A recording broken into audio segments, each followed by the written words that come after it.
Hi friends, ಇವತ್ತಿನ ವಿಡಿಯೋದಲ್ಲಿ ಕಾಯಿ ಚಟ್ನಿ ಯಾವ ಥರ ಮಾಡೋದು ಅಂತೇಳಿ ನೋಡೋಣ. ಮೊದಲಿಗೆ ನಾನಿಲ್ಲಿ ಮೆಣಸಿನಕಾಯಿನ ಹುರ್ಕೊಳ್ತಾ ಇದ್ದೀನಿ. 5 ಹಸಿಮೆಣಸಿನಕಾಯಿನ ತೊಗೊಂಡಿದ್ದೀನಿ. ನಮಗೆ ಖಾರಕ್ಕೆ ಎಷ್ಟು ಬೇಕೋ ಅಷ್ಟು ತೊಗೋಬೋದು. ಇದನ್ನು ಈ ಥರ ಮುರಿದು ಹುರ್ಕೋಬೇಕು. ಮುರಿದು ಹುರ್ಕೊಳ್ಳೋದ್ರಿಂದ ಹುರಿಯುವಾಗ ಸಿಡಿಯೋದಿಲ್ಲ. ಇದಕ್ಕೆ ಒಂದು 1/4 ಟೀ ಸ್ಪೂನಷ್ಟು ಎಣ್ಣೆಯನ್ನು ಹಾಕಿ ಬಣ್ಣ ಚೇಂಜ್ ಆಗೋವರೆಗೂ ಹುರ್ಕೋಬೇಕು. ಹಸಿಮೆಣಸಿನಕಾಯಿನ ಹುರಿದು ಹಾಕೋದ್ರಿಂದ ರುಚಿಯಲ್ಲೂ ವ್ಯತ್ಯಾಸ ಆಗುತ್ತೆ, ಹಾಗೆಯೇ ಆ್ಯಸಿಡಿಟಿ ಕೂಡ ಆಗೋದಿಲ್ಲ. ಮೆಣಸಿನಕಾಯಿ ಚೆನ್ನಾಗಿ ಹುರಿದ ನಂತರ ಒಂದು 3 ಕಡ್ಡಿಯಷ್ಟು ಕರಿಬೇವಿನ ಸೊಪ್ಪನ್ನು ಹಾಕ್ಕೊಳ್ತಾ ಇದ್ದೀನಿ. ಕರಿಬೇವಿನ ಸೊಪ್ಪು ಇಷ್ಟೊಂದು ಹಾಕಲಿಕ್ಕೆ ಇಷ್ಟ ಇಲ್ಲದೆ ಇರೋರು ಕಡಿಮೆ ಕೂಡ ಹಾಕ್ಬೋದು.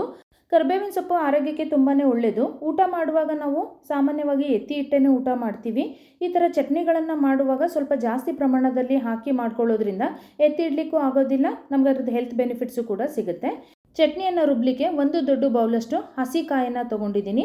ಆದಷ್ಟು ಬಲ್ತಿರೋದನ್ನೇ ತೊಗೋಬೇಕು. ಎಳೆಯದನ್ನು ತೊಗೊಂಡ್ರೆ ಚಟ್ನಿ ಅಷ್ಟು ರುಚಿ ಅನಿಸೋದಿಲ್ಲ. ನಂತರ ಹುರಿದಿಟ್ಕೊಂಡಿದ್ದಂತಹ ಹಸಿಮೆಣಸಿನಕಾಯಿ, ಕರಿಬೇವಿನ ಸೊಪ್ಪು ಹಾಕ್ಕೊಂಡಿದ್ದೀನಿ. ಚಿಕ್ಕ ಬೌಲಲ್ಲಿ 1/4 ಬೌಲಷ್ಟು ಹುರ್ಗಡ್ಲೆ ಹಾಕ್ಕೊಂಡಿದ್ದೀನಿ. 1 ಬೆಳ್ಳುಳ್ಳಿ, 1 ಇಂಚಷ್ಟು ಹುಣಸೆ ಹಣ್ಣನ್ನು ಹಾಕ್ಕೊಂಡಿದ್ದೀನಿ. ರುಚಿಗೆ ತಕ್ಕಷ್ಟು ಉಪ್ಪು, ಸ್ವಲ್ಪ ಕೊತ್ತಂಬರಿ ಸೊಪ್ಪನ್ನು ಹಾಕಿ ತರಿಯಾಗಿ ರುಬ್ಕೊಂಡು ನಂತರ ನೀರನ್ನು ಸೇರಿಸ್ಕೊಂಡು ನುಣ್ಣಗೆ ರುಬ್ಕೊಳ್ತೀನಿ.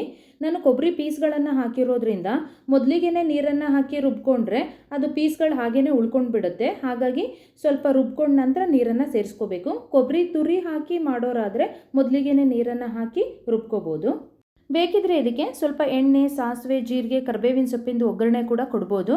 ರುಚಿ ಚೆನ್ನಾಗಿರುತ್ತೆ. ಅಥವಾ ಹಾಗೇನೂ ಕೂಡ ಸರ್ವ್ ಮಾಡ್ಬೋದು. ನಾನು ಹಾಗೇ ಸರ್ವ್ ಮಾಡ್ತಾ ಇದ್ದೀನಿ. ಈ ವಿಡಿಯೋ ನಿಮಗೆಲ್ಲ ಇಷ್ಟ ಆಗಿದೆ ಅಂತೇಳಿ ಭಾವಿಸ್ತಾ ಈ ವಿಡಿಯೋನ ಇಲ್ಲಿಗೆ ಎಂಡ್ ಮಾಡ್ತಾ ಇದ್ದೀನಿ. Thank you for watching this video. ಮತ್ತೆ ಇನ್ನೊಂದು ರೆಸಿಪಿಯೊಂದಿಗೆ ಹೊಸ ವಿಡಿಯೋದಲ್ಲಿ ಸಿಗ್ತೀನಿ.